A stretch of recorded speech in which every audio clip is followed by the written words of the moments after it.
एक राज्य में एक राजा और एक रानी रहते थे, जिनकी 4 संतानें थीं, 2 लड़के और 2 लड़की। एक लड़की का नाम पूर्णिमा तथा दूसरी लड़की का नाम अमावस्या था। पूर्णिमा घर के कामों में निपुण थी और घर का पूरा काम करती थी और भगवान की पूजा अर्चना भी किया करती थी। इसके अतिरिक्त वह गौ माता की सेवा भी करती और उसकी दूसरी बहन अमावस्या उसके विपरीत थी। न तो घर का कोई काम करती, न ही भगवान की पूजा करती थी और न ही गौ माता की सेवा करती। पूर्णिमा सर्वगुण संपन्न थी, फिर भी राजा और रानी अपने दोनों बेटों तथा पुत्री अमावस्या को ही प्यार किया करते थे और वह पूर्णिमा से प्यार नहीं करते थे, उसके साथ भेदभाव करते थे। राजा के चारों पुत्र और पुत्री धीरे धीरे बड़े हो रहे थे। जब वे बड़े हो गए, राजा ने अपने दोनों पुत्रों का विवाह योग्य कन्याओं के साथ करा दिया। इसके बाद रानी ने राजा से कहा कि अब दोनों पुत्री और पुत्र विवाह के योग्य हो गए हैं, अब इन दोनों का विवाह भी करवा देना चाहिए। लेकिन पुत्री अमावस्या का विवाह किसी बड़े खानदान में कराना और पूर्णिमा का विवाह किसी गरीब परिवार में कराना, क्योंकि पूर्णिमा को केवल भगवान की पूजा पाठ करना ही पसंद है और गाय की सेवा करना पसंद है। अब रानी ने राजा को दोनों पुत्रियों का रिश्ता तय करने के लिए भेज दिया। राजा ने अपने पड़ोसी राज्य में जाकर वहाँ के राजा के पुत्र से अमावस्या का रिश्ता तय कर दिया और वहीं पास के गांव में जाकर एक गरीब परिवार के लड़के से पुत्री पूर्णिमा का रिश्ता भी तय कर दिया। यह सारी बात जाकर राजा ने अपनी रानी से बताया तो रानी यह सोचने लगी कि अब देखते हैं कि भगवान इसकी मदद कैसे करते हैं। यह बहुत ही पूजा पाठ करती है, भगवान के ध्यान में मगन रहती है। पूर्णिमा का भाई और उसकी भाभी पूर्णिमा से बहुत प्यार करते हैं, क्योंकि पूर्णिमा उनके घर के कामों में उनका साथ देती है और कामों में उनका हाथ बटाती है और यही उनकी दूसरी बहन अमावस्या उन पर अपना रोज़ जमाती है और घर का कोई काम नहीं करती। कुछ समय बीत जाने के बाद दोनों पुत्रियों का विवाह हो जाता है। विदाई देते समय राजा और रानी पुत्री अमावस्या को बहुत सारा धन और दौलत देकर विदा करते हैं और पूर्णिमा को कुछ भी नहीं देते, खाली हाथ अपने घर से विदा करते हैं। इसके बाद दोनों बहनें अपने अपने ससुराल को चली जाती हैं और एक दिन अमावस्या अपने घर पर शिव जी की कथा रखती है, जिसमें वह सभी गांव वालों को निमंत्रण देती है और अपनी बहन पूर्णिमा को नहीं बुलाती। जब गांव की सभी औरतें अमावस्या के यहाँ जाती हैं तो यहाँ सब दृश्य पूर्णिमा अपने घर के दरवाजे के बाहर बैठकर देख रही थी। तब वहाँ से गुजर रही औरतें पूर्णिमा से कहते हैं कि तुम्हारी बहन के यहाँ शिव जी की कथा रखी है, क्या तुम नहीं चलोगी? पूर्णिमा ने कहा, मुझे निमंत्रण नहीं आया है, मैं नहीं जा सकती। सभी गांव की औरतों ने पूर्णिमा से कहा, बुलाया नहीं तो क्या हुआ, भगवान शिव जी की कथा है, तुम हमारे साथ चलो। गांव की सभी औरतों की बात मानकर पूर्णिमा भी उनके साथ भगवान शिव की कथा में अमावस्या के घर चली जाती है। जब अमावस्या की नज़र पूर्णिमा पर पड़ती है तो वह कहती है कि तुम यहाँ कैसे चली आई, मैंने तो तुम्हें बुलाया ही नहीं। खैर कोई बात नहीं, अब तुम आ ही गई हो तो चुपचाप बैठी रहना। और यह कहते हुए अमावस्या में पूर्णिमा की गरीबी का भी मजाक उड़ाया। पूर्णिमा की आंखों में आंसू आ गए और रोते रोते मन ही मन में पूर्णिमा भगवान शिव के विनती करती है, हे भगवान, क्या पूजा पाठ करना गलत है, गौ माता की सेवा करना गलत है, आखिर मेरी गलती क्या है, आप मुझ पर अपनी कृपा दृष्टि कब बनाएंगे। पूर्णिमा बार बार भगवान शिव से यही कहती रही। इतने में शिव कथा पूरी हो जाती है और अमावस्या भगवान का प्रसाद बांटने लगती है। वह सभी लोगों को प्रसाद देती है, लेकिन पूर्णिमा को वहाँ प्रसाद नहीं मिलता। पूर्णिमा बिना प्रसाद के ही अपने घर लौट आती है। रास्ते में वह यह सोचती है कि चल, यदि बच्चे उसमें कथा का प्रसाद मांगेंगे तो वह उन्हें क्या जवाब देगी। उसने सोचा कि वह अपने मायके अपने भाई और भौजाई के यहाँ जाएगी, वहाँ अपने घर वापस लौट आती है। घर वापस लौटकर आने के बाद वह अपने पति और बच्चों से कहती है कि वह अपने मायके जा रही है। पति ने कहा ठीक है और कुछ समय के बाद पूर्णिमा अपने मायके के लिए रवाना हो गई। चलते चलते रास्ते में एक चबूतरा आ जाता है। इस पर तुलसी का पौधा लगा था। उसकी चौतरी पर एक बूढ़ी अम्मा बैठी हुई थी और कोई नहीं था, वह साक्षात तुलसी माँ थी। उस बूढ़ी माँ ने पूर्णिमा से कहा, बिटिया तुम कौन हो और कहाँ जा रही हो? पूर्णिमा अपना परिचय देती है।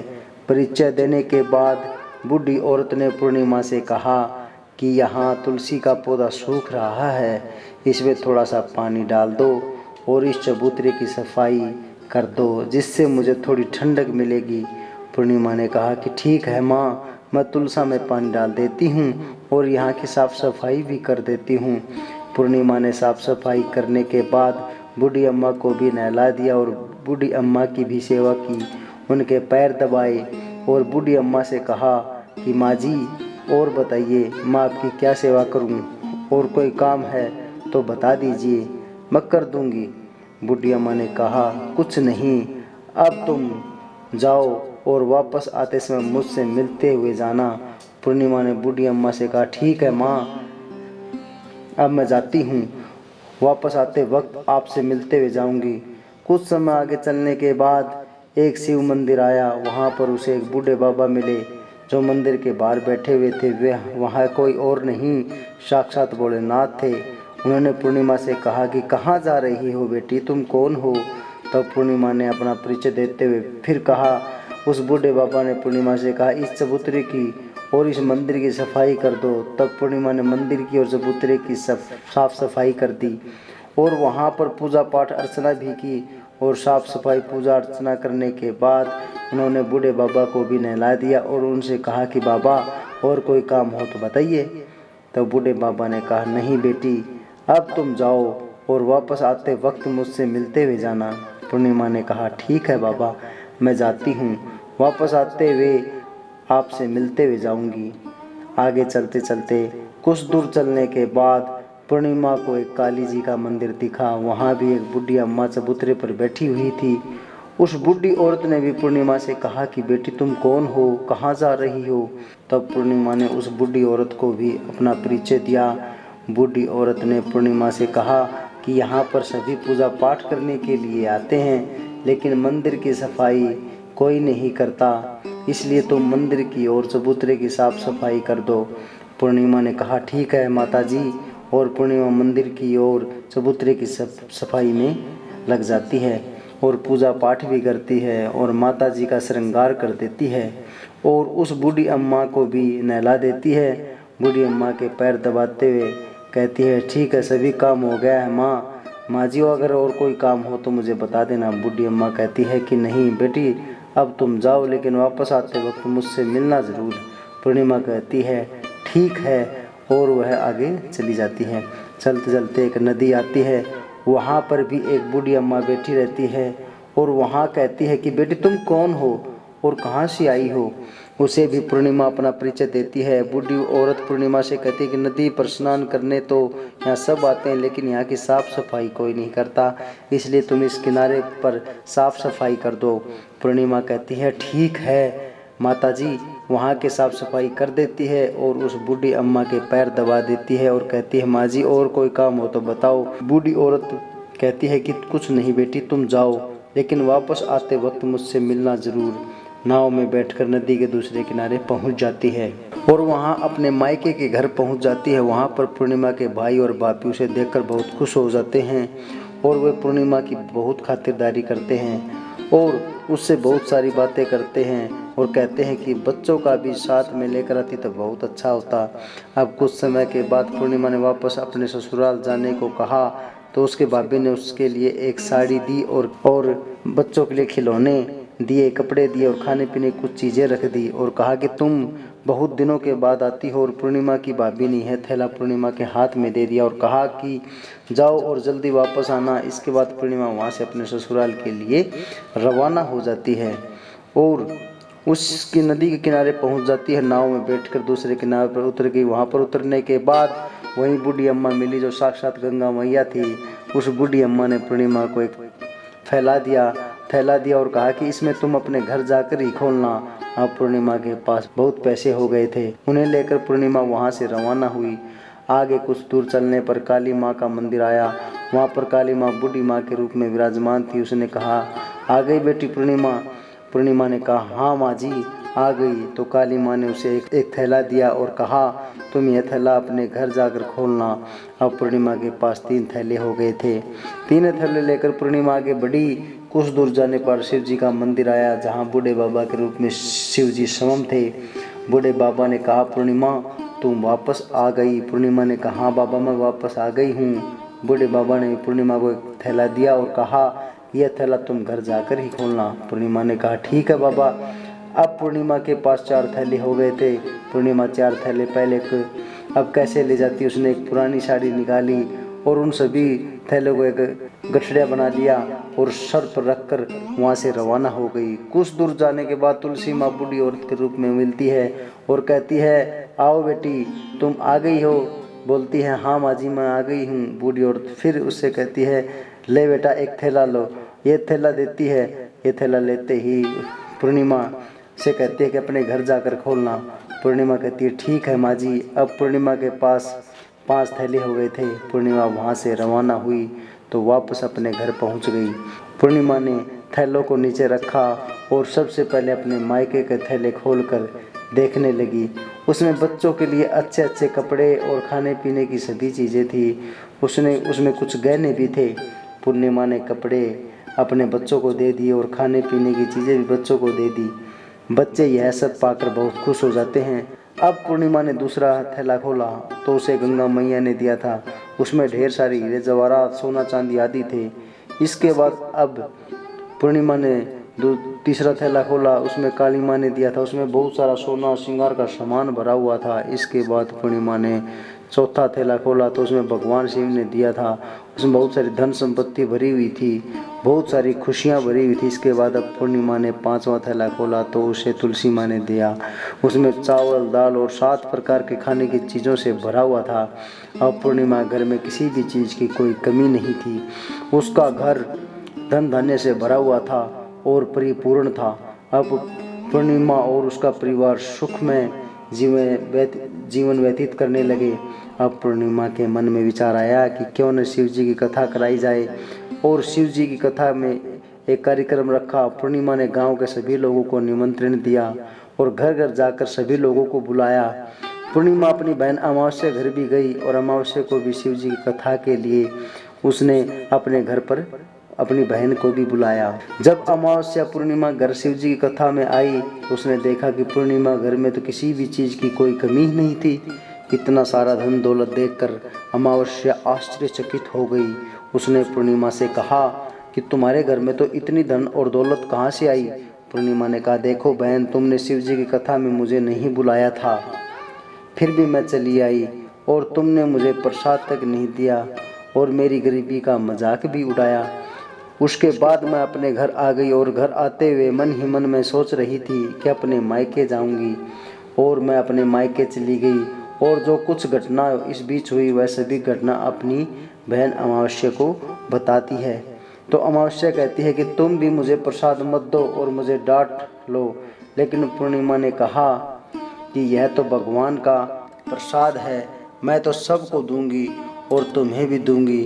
फिर भी अमावस्या ने प्रसाद नहीं लिया और वह सीधे अपने घर चली गई।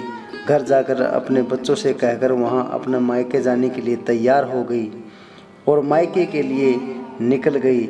उसे भी रास्ते में चलते चलते तुलसी माँ मिली, जो चबूतरे पर बूढ़ी माँ के रूप में बैठी हुई थी। बूढ़ी माँ ने अमावस्या से कहा कि बेटी कौन हो तुम और कहाँ जा रही हो? अमावस्या ने अपना परिचय दिया। बूढ़ी माँ ने कहा, बेटी यह तुलसी का पौधा सूख रहा है, इसमें थोड़ा सा पानी डाल दो और इस चबूतरे की साफ सफाई कर दो। इस पर अमावस्या ने कहा, बुढ़िया तुझे दिखाई नहीं दे रहा कि मैंने इतनी महंगी साड़ी पहन रखी है, यह गंदी हो जाएगी। ऐसा कहकर वह वहाँ से आगे बढ़ जाती है। आगे जाने पर उसे भगवान शिव मिलते हैं, जिसे उसने ऐसा ही कहा। आगे जाने पर उसे काली माँ मिली, जिससे भी उसने यही सारी बातें कही। आगे जाने पर उसे गंगा मिली, यही बात कहकर आगे चली गई। इसके बाद अमावस्या जब नाव में बैठने लगी तो उसे नाव में फूलों की जगह कांटे भरे थे जो उसके पैरों में चुभ रहे थे। किनारे पर उतरकर वह अपने मायके चली जाती है। वहाँ उसे अपनी भाभियों ने तथा भाइयों ने देखा तो मन ही मन में कहने लगे कि काम की न काज की 2.5 मन अनाज की। अब आ गई है तो ठीक है, पूर्णिमा तो हमारे कामों में हाथ बटाती है और यह तो कोई काम ही नहीं करती। अब उन्होंने खाना बनाया और खा पी कर सभी सो गए।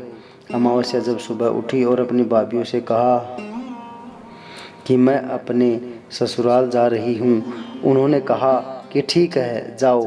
अमावस्या बोली, पूर्णिमा को तो तुमने एक थैला दिया था और मुझे कुछ नहीं दोगे क्या? भाई और भाभी ने कहा कि तुम घर जाओ, थैले तुम्हारे घर पहुँच जाएगा। फिर अमावस्या वहाँ से निकल गई और नदी के किनारे पर पहुँची। वहाँ गंगा मैया बूढ़ी औरत का रूप धारण कर बैठी हुई थी। बूढ़ी माँ ने कहा, आ गई बेटी? तो उसने कहा, हाँ मैं आ गई हूँ। अमावस्या ने कह दिया, तुमने पूर्णिमा को एक थैला दिया और मुझे नहीं दोगी क्या बूढ़ी? बूढ़ी अम्मा ने कहा, तुम घर जाओ, थैला तुम्हारे घर पहुंच जाएगा। इसके बाद आगे जाने पर उसे काली मैया मिली। उसने भी अमावस्या को यही कहा। इसके बाद आगे जाने पर फिर भोलेनाथ मिले। उन्होंने भी अमावस्या से यही कहा। इसके बाद आगे जाने पर उसे तुलसी माँ मिली और उसने भी अमावस्या से यही कहा, तुम घर जाओ, थैला तुम्हारे घर पहुंच जाएगा। आंगन में देखा तो वहाँ पर 5 थैले पड़े हुए थे। अमावस्या ने मन ही मन सोचा कि अब तो मेरे पास बहुत सारी धन और दौलत आ जाएगी। जल्दी जल्दी उसने सभी थैले खोले। किसी में मिट्टी थी, किसी में पत्थर, किसी में कंकर, किसी में कोयला। उसे मायके से भी कुछ नहीं मिला था। इन थैलों में कुछ भी नहीं था। अमावस्या दौड़ती हुई पूर्णिमा के घर गई और कहती है कि तुम्हें तो इतना सब कुछ मिला, मुझे तो कुछ नहीं मिला, आखिर क्यों? तो पूर्णिमा कहती है कि जब मैं अपने मायके जाती हूँ तो मैं अपनी भाभीयों के साथ उनके कामों में हाथ बटाती हूँ, उनके साथ मिलकर काम करती हूँ, लेकिन तुम ऐसा कुछ नहीं करती, उनकी इज्जत भी नहीं करती, इसलिए वह तुम्हें भला क्या देंगे। इसके बाद तुमने गंगा मैया को ठुकरा दिया, काली माँ को भी ठुकरा दिया और भगवान शिव को भी तुमने ठुकरा दिया, इसलिए उन्होंने भी तुम्हें कुछ नहीं दिया। अमावस्या कहती है कि बहन तुम मुझे माफ़ कर दो, मैंने तुम पर हमेशा अत्याचार किया है, मुझे कुछ नहीं मिला तो कोई बात नहीं, मैं भी भगवान की भक्ति करूंगी और सब कुछ प्राप्त कर लूंगी, मुझे इन सब चीज़ों के रहस्य बताओ। तो पूर्णिमा ने कहा कि तुम 3 सूत्र का ज्ञान ले लो और उसकी कथा करना। पहले सूत्र में दया मांगना, दूसरे में कथा मांगना और तीसरे सूत्र में 108 बार ओम नमः शिवाय का जाप करना। बहन भगवान ने यह सब 3 सूत्र दिए हैं, इनको अपने हृदय में बसा लेना। मैंने भी यह 3 सूत्र अपने जीवन में अपनाए थे और सच्चे मन से भगवान की भक्ति पूजा पाठ की थी। फिर भगवान ने मुझे यह सब कुछ दिया और तुम्हारे पास जो कुछ था वह भी सब खत्म हो गया। इसके बाद अमावस्या अपने घर गई और भगवान की पूजा पाठ करने लगी। भगवान शिव से उसने माफ़ी मांगी और गौ माता की सेवा भी की और दूसरों की मदद भी करने लगी।